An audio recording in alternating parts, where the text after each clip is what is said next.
Dalam memfasilitasi kegiatan belajar, terdapat strategi-strategi praktis agar peserta didik dapat tetap fokus dan terlibat selama proses pembelajaran berlangsung. Nah, sekarang ayo kita bahas terkait strategi-strategi praktis dalam fasilitas belajar sinkronus. Yang pertama, be a good host merupakan salah satu strategi yang paling mendasar dalam memfasilitasi belajar sinkronus. Pembelajaran online yang efektif dapat dimulai saat host menyambut kehadiran peserta didik, membangkitkan dan mencairkan suasana. Tentunya hal ini bertujuan untuk mengurangi ketegangan yang terjadi di dalam kelas. Kemudian juga dapat dimulai dengan percakapan-percakapan yang ringan, mengucapkan salam, serta melibatkan seluruh peserta didik saat proses belajar. Strategi yang kedua, inflate a bubble concentration. Agar tetap fokus, guru maupun instruktur dapat mengajak peserta didik untuk secara sadar meminimalisir gangguan yang mungkin terjadi selama proses pembelajaran sinkronus, yakni juga dapat dilakukan dengan memilih tempat yang dilengkapi audio yang baik, memakai headphone yang akan meminimalisir kebisingan suara eksternal, mematikan dering telepon, menutup aplikasi yang tidak digunakan, dan juga menutup pintu ruangan dan lain sebagainya. Strategi pembelajaran sinkronus yang ketiga, be a ringmaster. Sebuah sirkus cukup terorganisir walaupun banyak hal-hal yang terjadi. Belajar dari seorang pemimpin sirkus, pembelajaran sinkronus perlu difasilitasi dengan baik agar proses pembelajaran dapat berjalan dengan efektif walaupun banyak kemungkinan kejadian yang terjadi. Tips pertama dari be a ringmaster. Hal paling sederhana dalam mempertahankan fokus peserta didik yakni dengan menentukan tujuan dan metode yang digunakan kepada peserta didik untuk berpartisipasi di waktu tertentu. Misalnya dengan menggunakan virtual whiteboard untuk berbagi ide ataupun berbagi pengalaman, dan selanjutnya akan berpindah ke fitur teks atau chat untuk berdiskusi. Guru maupun instruktur harus memberikan instruksi yang jelas. Jika pembelajar sudah dalam konsentrasi yang disengaja, maka akan mudah dalam proses belajar selanjutnya. Using technical means to focus attention, di mana guru ataupun instruktur ini mengarahkan fokus peserta didik dengan menggunakan sarana teknis atau melalui instruktur lisan.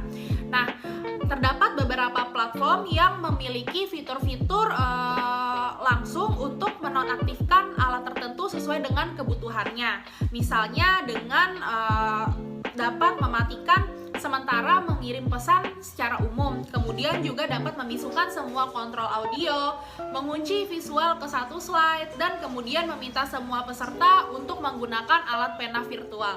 Nah, itu merupakan fitur-fitur yang dapat digunakan untuk melatih fokus dari peserta didik. Memanage slideshow atau kelola slideshow, di mana kegiatan tontonan yang diberikan kepada peserta didik atau pelajaran secara langsung ketika instruktur berbicara harus dikelola dengan baik dan secara eksplisit agar disalurkan dengan tepat.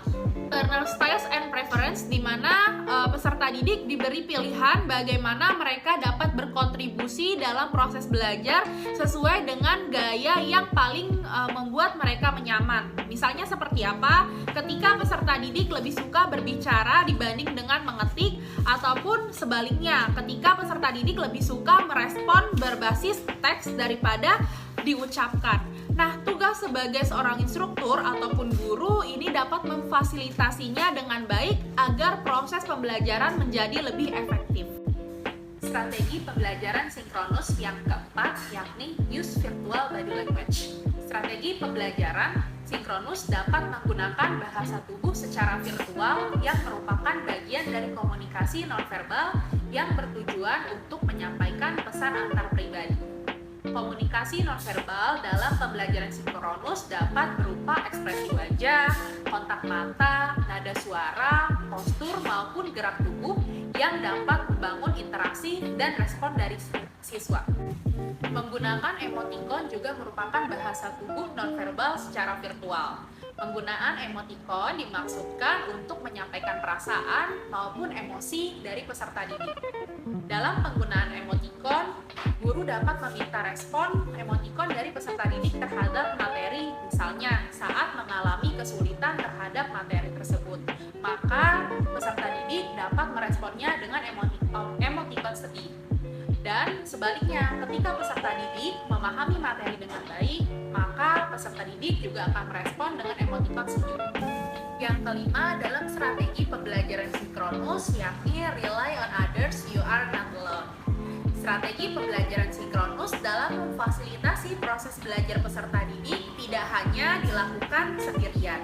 Faktanya, terdapat banyak pertimbangan di mana host dapat berbagi tanggung jawab saat memimpin sesi online yang dibantu dengan co-host, terutama saat berinteraksi dengan peserta didik dengan kuantitas yang cukup besar.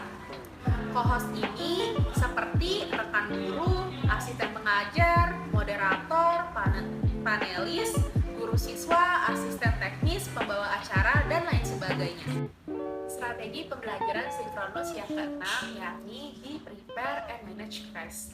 Preparing for spontaneity and learning live online merupakan salah satu aspek terbaik dari pengaturan sinkron karena pembelajaran tak terduga dapat terjadi kapan saja saat orang berinteraksi secara real time. Memfasilitasi pembelajaran online secara langsung sangat mirip dengan membawakan pertunjukan dari langsung karena setiap penonton berbeda dan hal apapun dapat terjadi kapan saja. Maka sebaiknya guru maupun instruktur harus memiliki persiapan untuk menangani interaksi dengan baik selama proses pembelajaran sinkronus. Berikut beberapa poin yang harus dipersiapkan oleh guru maupun instruktur selama belajar sinkronus.